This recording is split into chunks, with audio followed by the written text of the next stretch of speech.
And with MUVERA, Google is essentially saying, hey, we care less about raw volume and more about the context and the relevance and trust. MUVERA changes this by asking not just who links to you, but why and in what context. Is this link topically relevant? Does it make sense for users?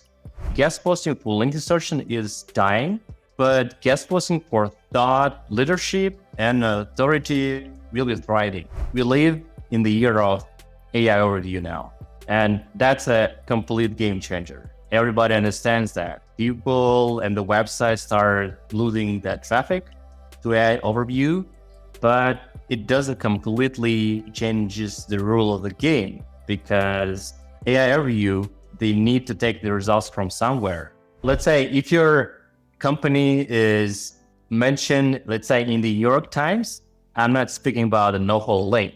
I mean, speaking no link at all, yeah? Without a link. That's still a big trust signal now. Hello everybody and welcome to this episode of Search With Candour. I am your host, Jack Chambers-Ward, and this is the podcast where I interview the best and brightest minds across SEO and digital marketing. This week I am joined by Egor Golovin. Egor is the Chief Commercial Officer over at Serpzilla, and Egor has some really interesting facts, figures, data and opinions all about something that is going to be affecting link building going forward. It is Google's MUVERA, multi-vector retrieval system.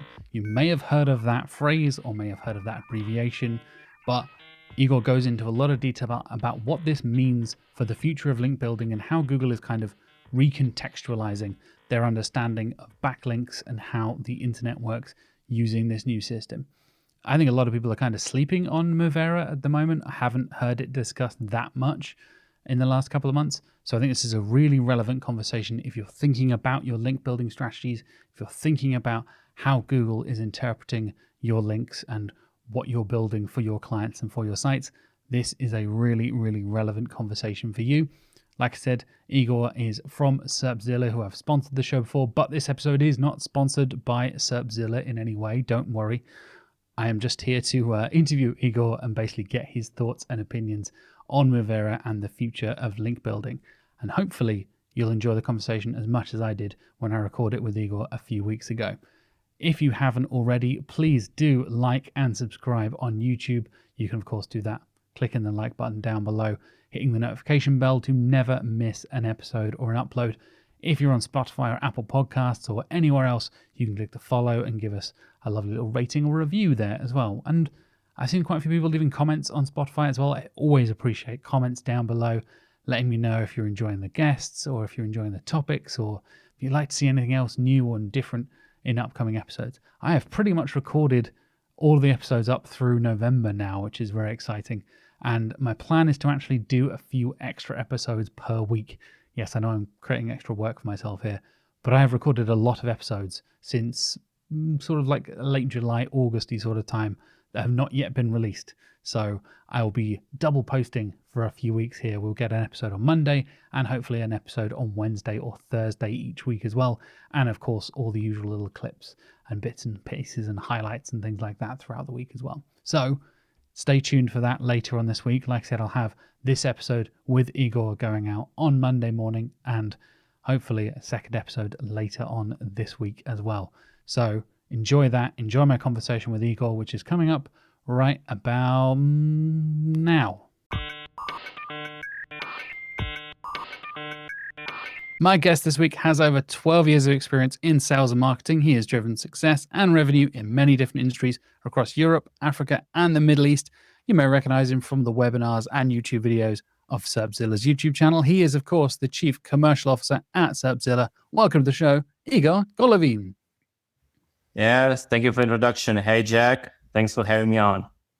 My pleasure, man. Thank you so much for coming on. I know I've got to know some of the Serpzilla team since you guys have partnered with us and worked with us a few times over the last couple of years or so, I think it is. So it's really, really nice to finally have a conversation with yourself on the podcast in a full backlinky big talk discussion about MUVERA and the future of backlinks and where we think this is all going.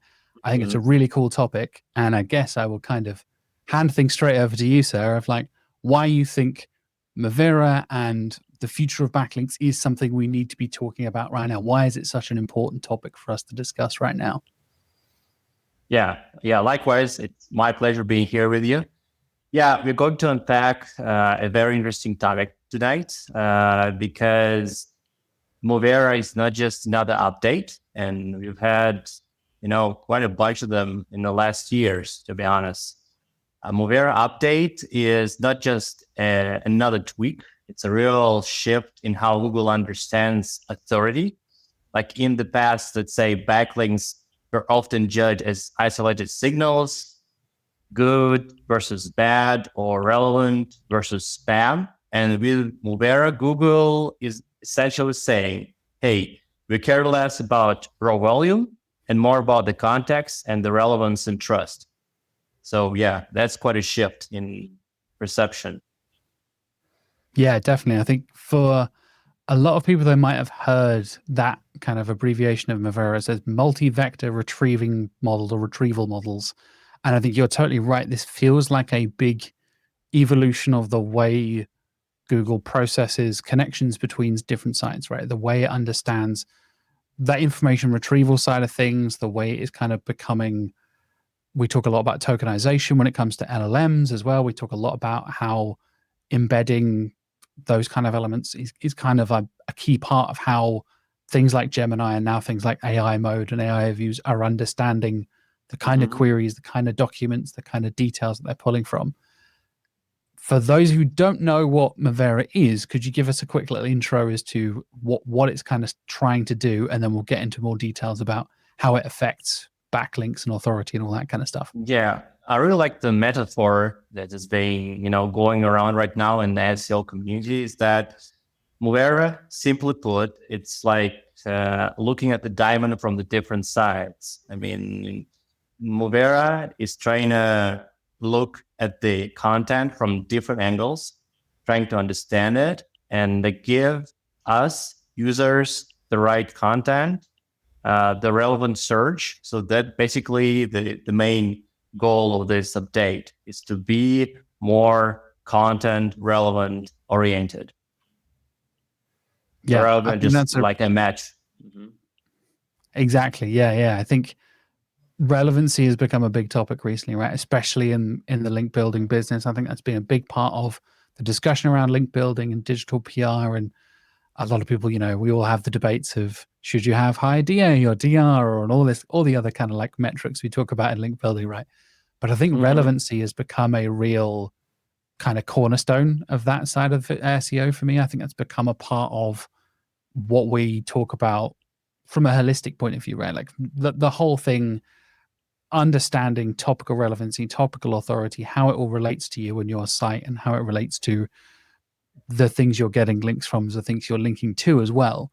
For me, I think it's a really interesting evolution because it feels like we're not just kind of, like you said, taking one metric or one particular measurement. It feels like we're looking at things in a bit more, and by we, I obviously mean Google, but hopefully us as an industry as well, are looking at things as a whole, content from multiple directions. How do you think that affects the kind of thing, the strategies going forward, right? How does this trying to solve those problems that we've seen, for years and years, things have been easily manipulatable, right?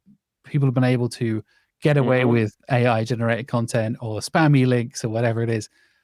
Do you think this is kind of a conscious decision from Google's side of things to combat sort of that stuff, to be more aware of what is actually going on with that content in a bit more detail?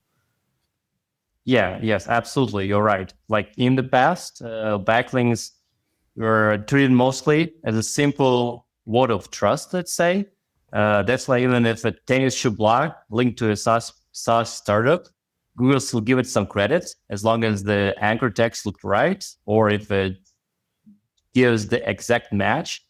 But the problem is it used to ignore the context. And MUVERA changes this by asking not just who links to you, but why and in what context. Is this link topically relevant? Does it make sense for users? So in short, MUVERA cuts the noise. It gives more priority to the links that genuinely fit the conversation. So that's how it works. Yeah, I think that context is key, right? I think we've so often seen like a link placement or whatever it is, where even as a reader, as a user, you're reading and think, why is that a link there? Why is that? That doesn't feel right. That feels weird. That feels kind of unnatural to us as a reader. And from my perspective, I've done a little bit of link building here and there, but I'm mostly a content-driven SEO. And I think for me, it's a lot of that kind of.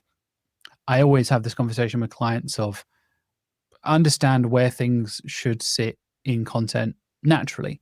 If you feel like, oh yeah, there should probably be a link here to this external resource, this other site, this other reference, then have a look at it, have a think about it. Think about it as a full like user journey process and not just as a how can I get links to my site, right? I think a lot of us are always think of it as kind of a one directional thing, but I have to often have conversations with clients about thinking about bringing in links and also paying that back and being contextual and being appropriate of like, yeah, this is still a good resource. You should still be linking to other sites as Absolutely. well. That's right. I mean, talking about the content, I mean, it's not really like link building, but still, MUVERA is a lot about the content. Have to give you a disclaimer here because it doesn't mean that AI is dead. I mean, AI content, AI generated content is dead. Absolutely. When we analyze the search results for a lot of our clients, we analyze their competitors, and we do see that the websites with fully AI generated content that rank first to second in the Google search. So this is not something that MUVERA is trying to fight. Actually, there is no penalty or whatsoever for AI generated websites. As long as AI content gives value to the user, it's still a good thing. So of course, adding some, human touch is a good thing. It never harms, but it does mean now to have to, do the copywriting yourself and then put the AI tools up on the higher shelf. No, it's not like that. But yeah, the content should be very, very much relevant, definitely. Yeah. Do you think that kind of shifts a lot of what we think about? Thinking about like guest posting as an example, right, of a very common tactic that we've been using for years and years in SEO. And I think there is absolutely bad examples of that. And I think they are very good examples of that as well across the industry. Do you think that kind of thing, when we're now trying to be more conscious of the contextual relevancy and the processes behind that, do we need to rethink how we approach things like guest posting, or is it kind of, if you're doing it right, you're still doing it right? Good SEO is good SEO kind of rules. Well, I think guest posts will retain their value, but with certain conditions. Yeah, it's days of writing a generic guest post and just drop the link there, or like a simple link insertion. They're definitely good for good. But if you publish a well-reasoned article on a niche blog where your link truly adds the value to the community, it still has a strong weight. I mean, guest posting for link insertion is dying, but guest posting for thought, leadership, and authority will be thriving. So, yeah, guest posts will retain their value, but in a little bit different context. I think that's kind of my understanding. Like reading the Google research paper about MUVERA, it is a lot of that. It's going to retain their value, but the way we use it and the way we think about it needs to adjust. And I think that's how we've been talking about basically everything in the industry at the moment, right? When it comes to AI reviews, AI mode, ChatGPT search, all the bigger kind of conversations, the huge changes we're seeing in the industry at the moment, I think a lot of that stuff is still true. I think, a lot of people say the AEO or GEO is better than SEO and all this kind of stuff.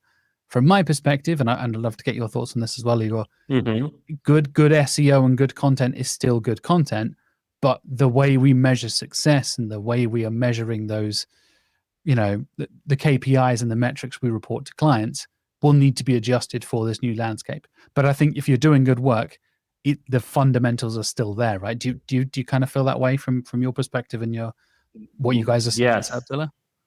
Yes, of course. I mean, we live in the year of AI overview now. And that's a complete game changer. I mean, everybody understands that people and the website start losing that traffic to AI overview, but it doesn't completely changes the rule of the game, because AI overview, they need to take the results from somewhere. It doesn't take the results from nowhere. And there is already a lot of researchers like that proving the point that the AI overview has been using the website that are top in the Google search. So basically, as long as you keep your ranking high, it's very, very much likely you'll be mentioned in the AI overview. So it doesn't really change the rules of the game, as I said. As long as you keep the content relevant, good backlinks, a little bit of digital PR that we're going to be talking about on this podcast a bit later. Yeah, you're good to go. I mean, it's a game changer for sure, but the rules are still the same. They're just a little bit strict, and that's it.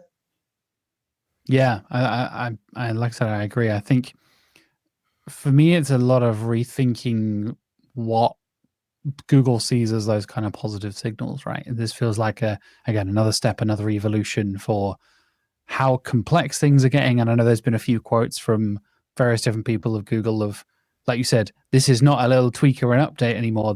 These become big, like seismic shifts in how the algorithms and how the training models actually work. And once you start rolling this stuff out, it is very, very difficult to undo that. So we are kind of moving forward, whether you like it or not, as an industry. We are changing this, so you kind of need to be aware of those things. Do you think that is going to cause us to, I don't know, like rethink the value of backlinks as a whole, right? Do you see, now we see contextual relevancy as the key thing we need to pay attention to?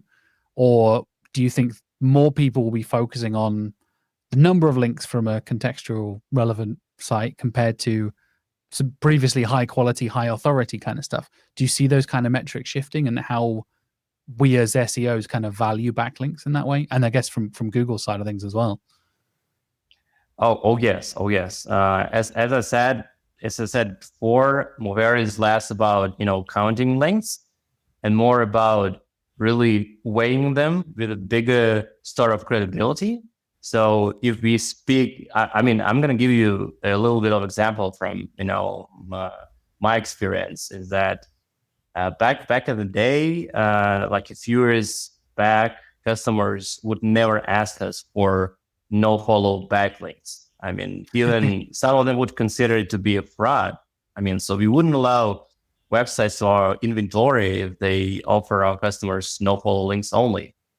And we see this change of mentality. I mean, some customers, there's a certain segment in our client base that come to us and ask for no follow backlinks specifically.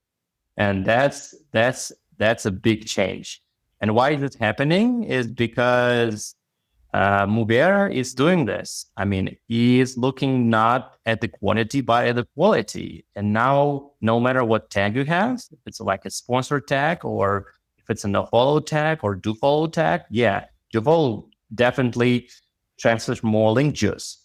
But no follow backlink sometimes comes from very, very high DR, very high quality websites. That's why they cannot risk, giving out too many do follow backlinks, though they give only no follow backlinks. But actually a very good signal. Even if you like do not believe me, you can go to the Google documents and look through them, and you'll see that definitely Google consider no follow backlinks as a strong hint that this is maybe good content to look at. So yeah, and like again, speaking about the shift in the backlinks, in mythology, in the type of backlinks that people would start buying with MUVERA, I'd say, yeah, no follow backlinks now is a new thing, new player in this. That's really interesting. Yeah, like you said, I think most of us are used to having that conversation with the client of like, no, definitely no follow backlink. Thank you very much. Like, no way. And I think there's also been a conversation around kind of the next step after that is the unlinked mention, right? And I think a lot of people have been talking about this in terms of, training data and the way LLMs kind of understand content and things like that. And again, how MUVERA is contextualizing things and embedding things in that way. When you even see a brand mentioned with another brand, whether it's linked or not, there is potential value there. I know a lot of people have been talking about the semantic triple kind of nature of a lot of stuff with LLMs as well. Do you think there is, I guess, like a weighing the different qualities and the values there, is a unlinked mention on a highly credible site better in value now post MUVERA and in this age than a linked one from a low quality site? I guess, how would we kind of balance that? If you had the choice for a client and you say, okay, I want to get an unlinked mention from a highly credible site or a linked mention from a lesser credible site, what would you pick, Egor? What would you recommend to a client in 2025? Okay. That's a good question. Well, let's say if your company is mentioned, let's say in the New York Times, and I'm not speaking about a no-hole link. I mean, speaking no link at all, without a link. That's still a big trust signal now. So if you compare it to a default link from a spammy blog, the mention is far more valuable. So brand mention is definitely a new thing, along with the no-hole backlinks. People would want to be mentioned on very high reputable websites. And even without the link, that would make a difference, because MUVERA emphasizes trustworthiness, and not all links, they are trustworthy, obviously. So if I had this choice, I would definitely go for New York Times no linked brand mention, let's say. I mean, that's why, this digital PR, I mean, if you go to any SEO podcast now on YouTube, you'll see most of the SEO guys, they speak about digital PR all the time. It's like orange is the new black. It does work. And sometimes when you do digital PR, it does not necessarily give you a link at all, but it does give you a brand mention. So even if I think there's a website, Authority Hacker, and they did the search, and around 90% of SEO specialists now do believe that brand mention will make a difference.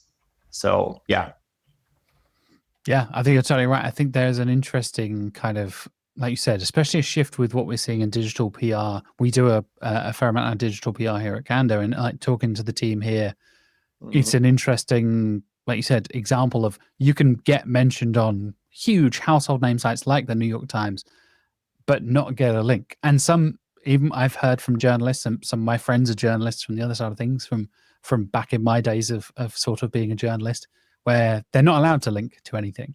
So even if you're trying to do digital PR, you're trying to partner with them, you're trying to work with this, you're trying to provide the data, whatever it is, they are absolutely not allowed to link to stuff. And I think that's a really interesting, almost level playing field in that way, right? Say the New York Times had that example of like, no journalist in the New York Times is allowed to link out to anything externally. Well, then every mention on that site is given that equal kind of value then, right? And I think you're totally right. I would lean towards that. If I was having that conversation with a client, that's totally where I would lean towards. If you can get especially if it's sort of industry relevant and important, and I think for the kind of buzzword we've been talking about a lot on the podcast and the industry as a whole is brand, right? A lot of us talk about that brand, and it's kind of transcending just linking to a domain or linking to a page. It is talking about you and your brand and your company. It's almost become like a word of mouth on the internet kind of thing these days, right?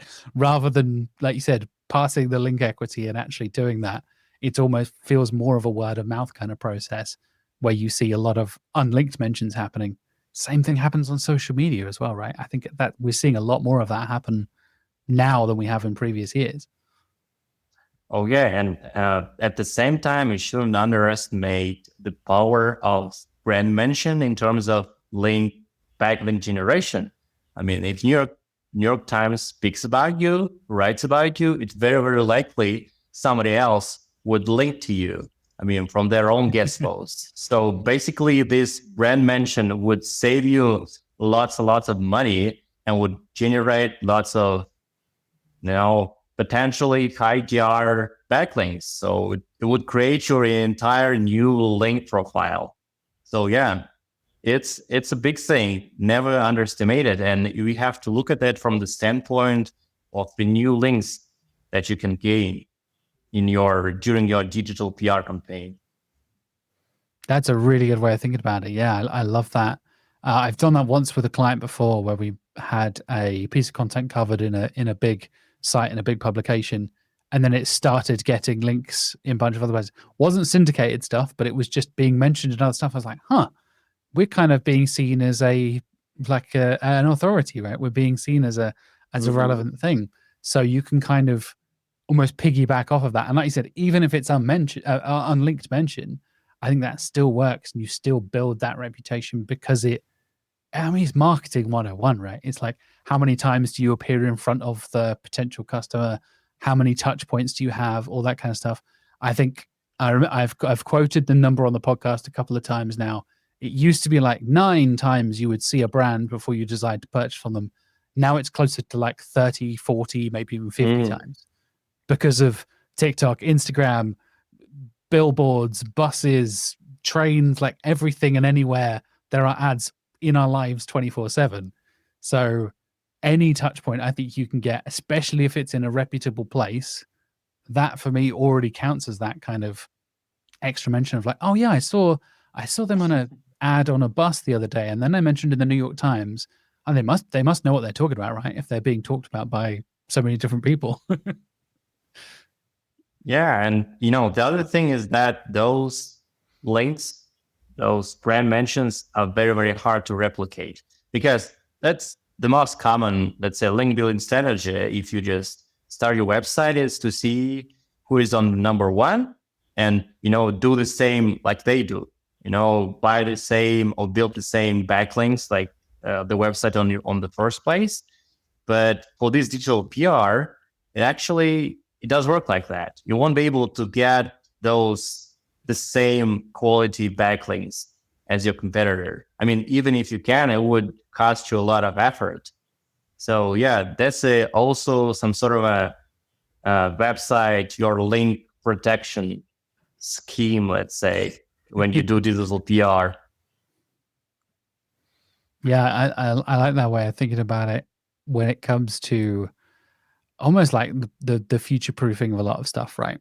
I think I've definitely seen plenty of times where, in a way the brand mention can have that bit more layer of protection.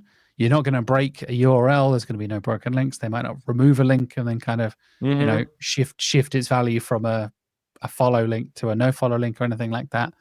That's a really interesting. I hadn't even thought about the kind of protection of the value there as well. That's a really interesting way of putting it. And I think there's a lot of that we're seeing in general with a lot of content we're talking about in SEO when it comes to stuff we're seeing featured in AI mode, the things we're seeing featured in ChatGPT search and Perplexity and all the other kind of LLM driven search engines. For me, I think it becomes a bigger conversation when we're seeing, they're ranking really well with hardly any links. And like you said, the first thing you do, you look at the SERP and you see who's being linked to, what are they doing? You stick them into a tool and check out their backlink profile, check out their content quality, all that kind of stuff, right? It's really interesting that almost in a way that the brand mentions are almost invisible to a lot of those tools, right? It's much, much harder to track that kind of stuff when it's not literally one domain, one URL linking to another. And I think that could be almost like, feels like stealth link building, stealth SEO in a way, where your competitors can't even tell what you're doing. Yeah. Later on, I would suggest our listeners to look at one new functionality that Ahrefs has, but I think we'll get to it. Definitely. So let's, I guess, look into the future. I know we're talking a lot about how much the industry has shifted in the last year or so. If you're looking now with MUVERA being an integral part of Google's algorithm and part of its content understanding, Are there any sort of backlink strategies, or is a particular backlink strategy you think that would be less effective now? Is it just, chucking out and getting as many links as possible that we need to kind of stop ignoring? Or is there anything you would think would be, wouldn't be recommending to clients, people in 2025 and beyond? Oh yeah, there's one. Parasite SEO. I think you remember that it was just a phenomena like a year ago or 2 years ago. Now it's not gonna work. I mean, it worked like charm for many customers, and I've seen this. I knew it worked, but now not anymore.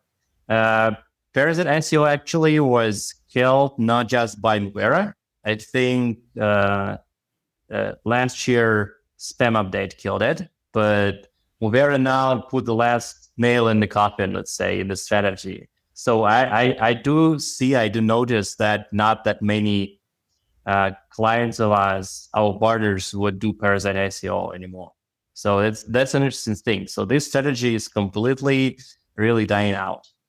And like you said, mass guest posting, mass link inserts, link swaps, that is not gonna work.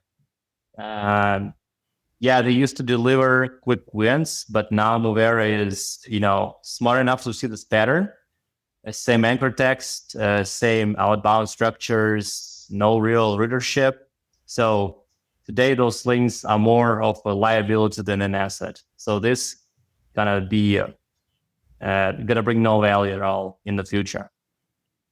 Yeah, I think that's a really interesting way of thinking about that. I've seen examples of the way Google would understand a brand new site having, you've been live for 6 days and you've suddenly got 1,000 backlinks out of nowhere. You're like, hold on a minute.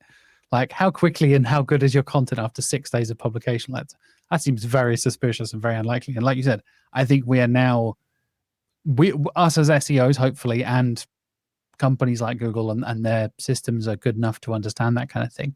And I love that you mentioned Parasite SEO as well.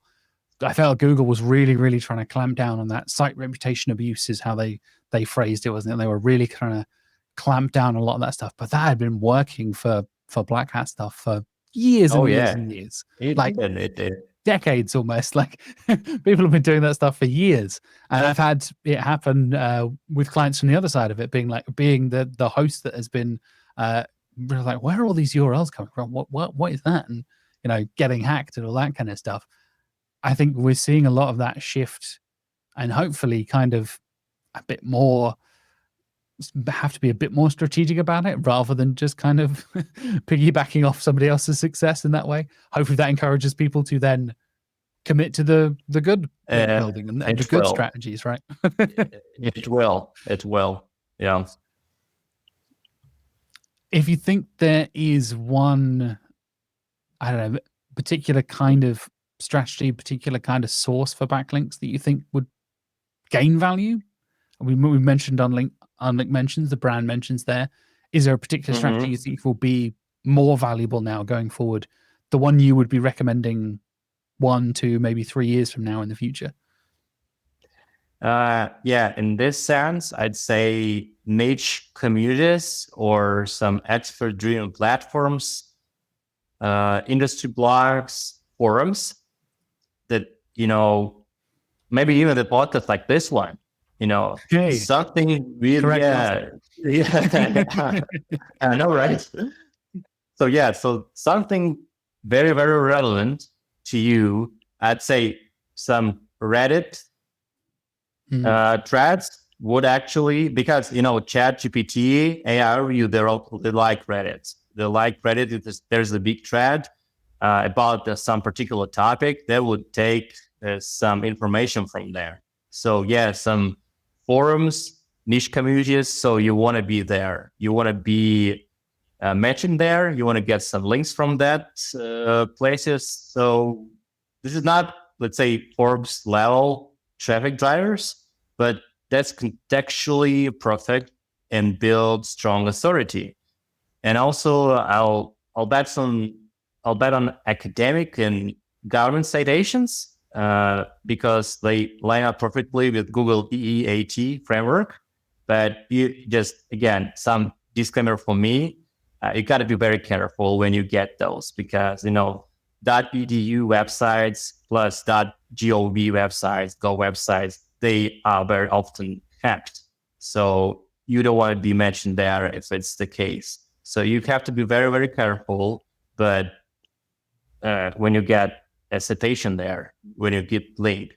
But even with MUVERA, those type of websites give strongest link juice. I mean, I cannot deny that, because I do see it.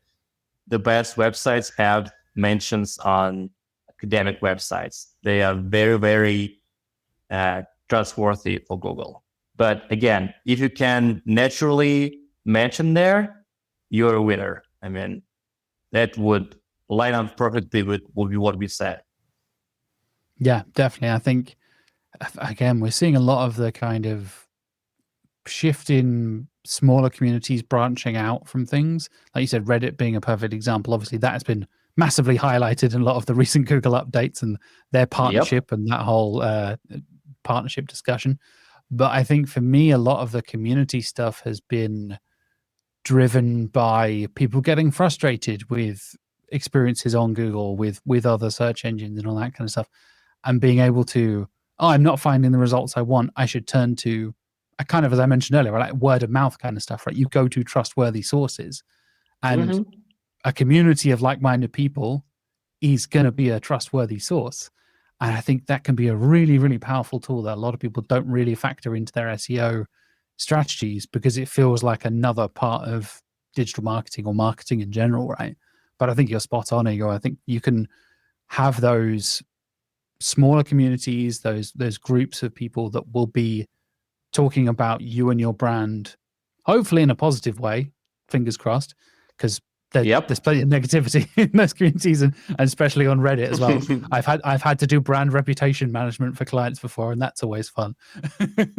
But I think you're right. There's going to be a lot of value in that going forward, if you can be talked about in the right place and not feel like you're kind of pushing your way in there and being like, here's my brand, I'm part of your community. Like, try to do it naturally, right?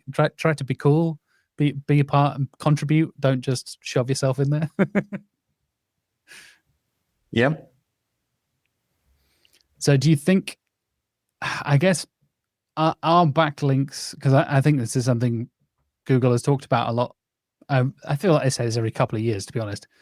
Backlinks are going to be less valuable in 5 years. They're going to be less valuable in 10 years. They're no longer part of the 3 pillars of SEO, or all the different ways you can say that phrase. I know, obviously, what you guys do at Serpzilla is a big key part of this.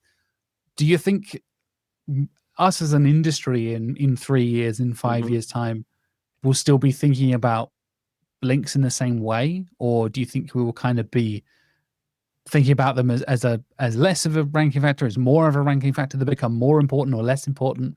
How are you feeling 5 years from now? All right.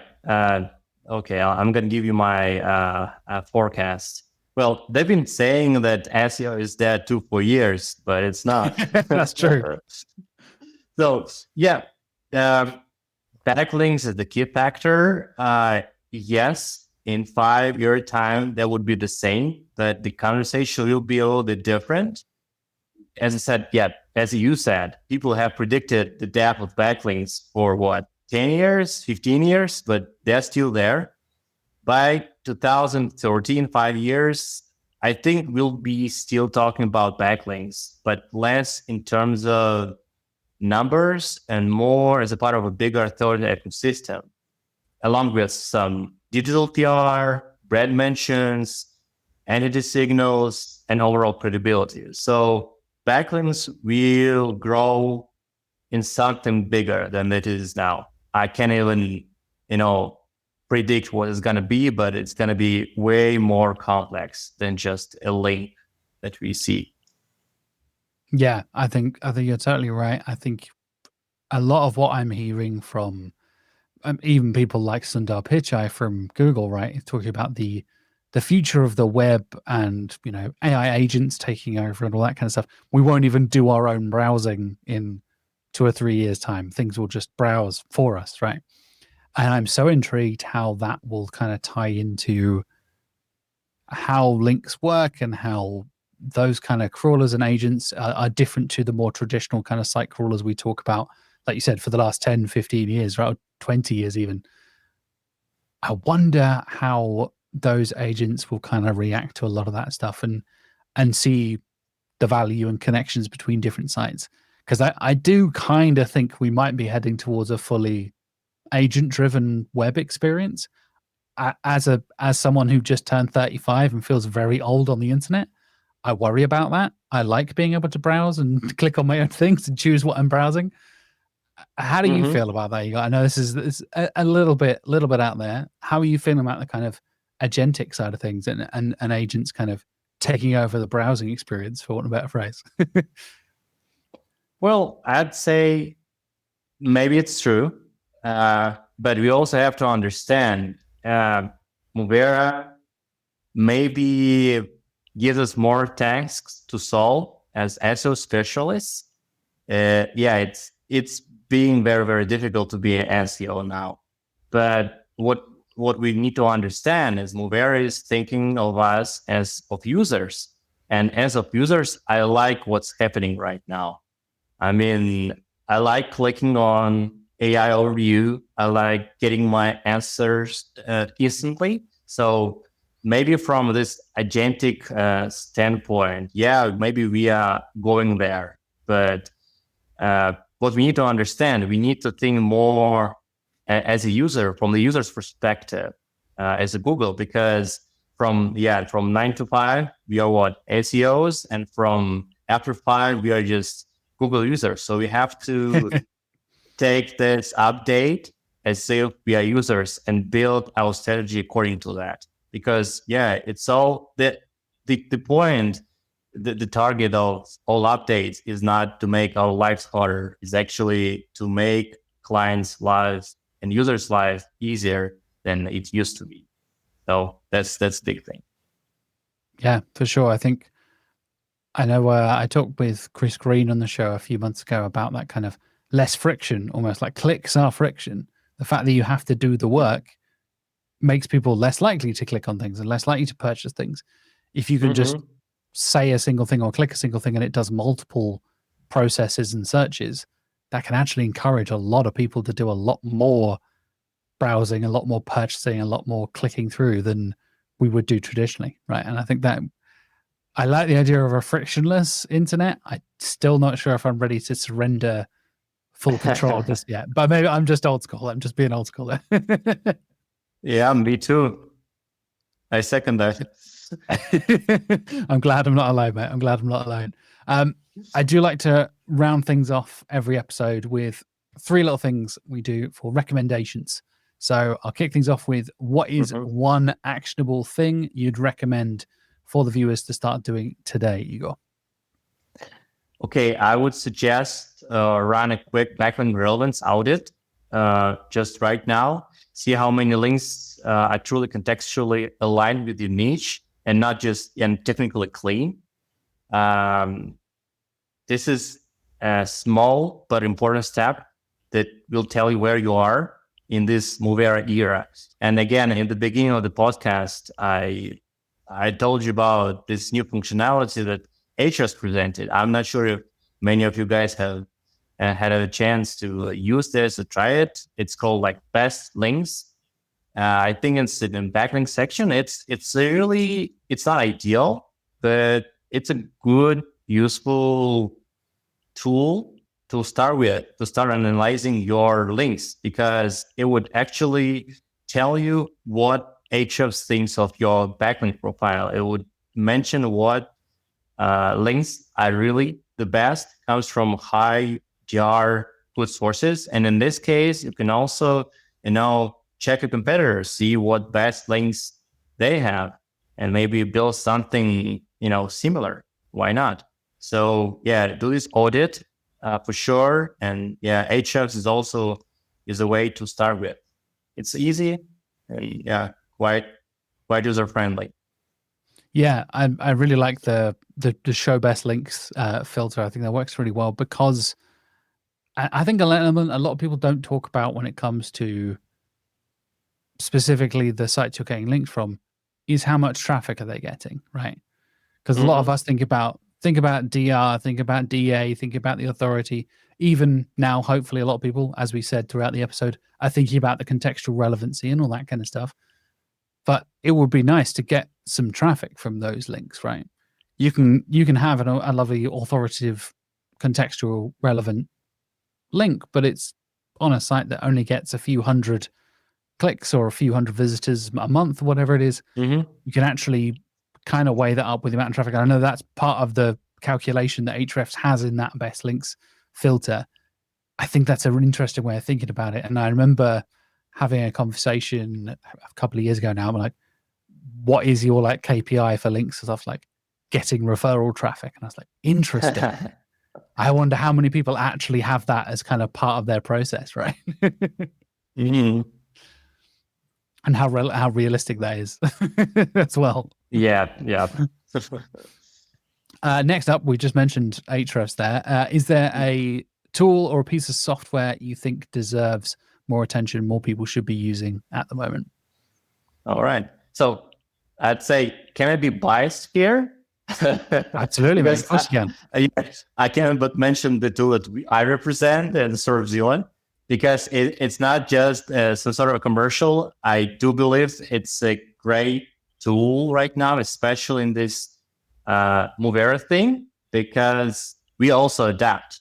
I mean, we see what's going on, and we've, let's say, implemented a lot of things that are very, very necessary and useful for our users. Let's say we do add AI things to our functionality to our platform, so we can see exactly what is your website that you want to rank is about. We can give you exact dollar websites that would fit this purpose. We would be able to build your link building strategy absolutely automatically in the nick of time. It's going to be released soon. So yeah, if you have never tried this, go check it out. Go give it a try. I think you're going to love it. For sure. I will link to Serpzilla in the show notes so you guys can go and check it out down below, of course. And last but not least, let's have a little fun conversation. What have you been enjoying recently, Igor? Not SEO stuff, not link building stuff. Has there been a movie, a TV show, a book, a podcast, anything like that you've been enjoying recently you'd like to recommend and give a shout out to?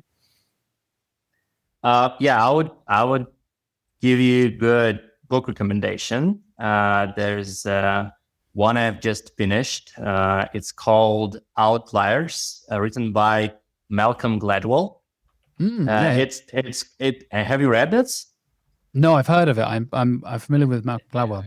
Not really. Yeah, it's a good one. It dwells on the lives of successful people, starting from figures like Bill Gates, then Beatles, to well-known athletes, and what actually made them successful. What is behind their success, and it gives you understanding that timing, opportunity, background, and the context is right. And this, in this sense, reminds me of SEO, because like in MUVERA, results do not happen in isolation. There are a lot of context and other factors that are in place. That all the success is shaped by bigger ecosystem around you. So read this book, and I'm sure you're gonna love this. It's a very interesting biographical book, and it gives you understanding how to be successful and what you need to do to be there. That's really interesting. Yeah, I love seeing like the peak of success kind of documented, right? I don't know if you've seen, I'll give a little recommendation if you haven't already seen it, the Last Dance documentary, the Michael Jordan documentary on Netflix. I did. And ESPN. I did. Oh man, I did. It's a good one. It's crazy, right? I don't think I've ever seen anyone as competitive as Michael Jordan was in like the late 90s. The fact that one guy would say like, oh yeah, I think I could potentially out dunk Jordan, and be like, yeah, I'll see about that. Yeah. And he would just like bully that dude for the next 6 games in a row and just absolutely destroy them. Like, oh yeah, this guy was like made for success. Like there is no way Michael Jordan wasn't going to be one of the best athletes in history because of the way he is driven. I'm like, I just don't have that drive, man. I just don't have that competitiveness. It's definitely a great show. I watched it with my wife, and she was never into NBA or basketball, but we watched it from the beginning to the end. Man, it was good.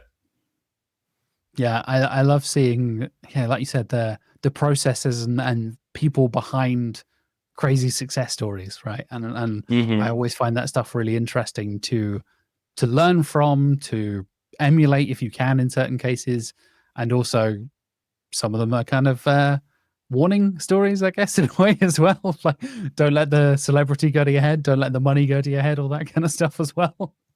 Yep. Yeah, that's right. Awesome. Well, I'll put a link to Outliers in the show notes as well. Of course, I'll put a link to Serpzilla as well. If people want to follow you, Igor, they want to keep up with what you're talking about in link building and SEO, where is the best place to find you and follow you? LinkedIn, yeah. I can drop a link to my LinkedIn, and yeah, welcome to discuss all SEO matters in instant messengers. So yeah, go ahead and ping me up. Nice. I'll put a link for that in the show notes as well, so you can go and follow Igor, go and check out Serpzilla. And lastly, thanks so much for joining me, man. It's been a pleasure. It's been a really fun conversation. Oh yeah, it's been a great pleasure. Thanks for having me on again. Oh, I'll talk to you in person soon.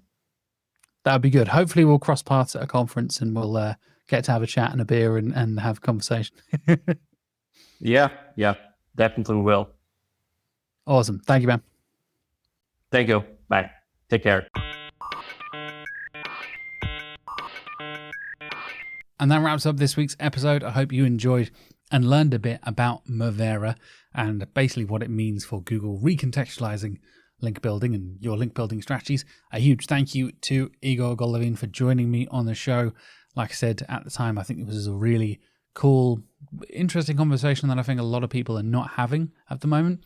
As I mentioned at the start of the episode, there'll be a second extra episode coming out later this week with the fantastic Jacob Cass. We're going to talk all about branding. And Jacob has a pretty traumatic experience losing 95% of his site's traffic and basically how he handled that. It's a really nice little case study and a discussion about Jacob's experience in the industry and what he has done to basically come back with a vengeance and build his brand. And yeah, I'll be getting into it. A lot of branding discussion, a lot of event and conference discussion, and a lot of what to do when your traffic goes down the toilet kind of discussion with Jacob in a couple of days' time as well. In the meantime, like I said, thank you so much for watching or listening, wherever you're watching or listening, and I will see you later on this week with another episode. Until then, thank you very much and have a lovely week.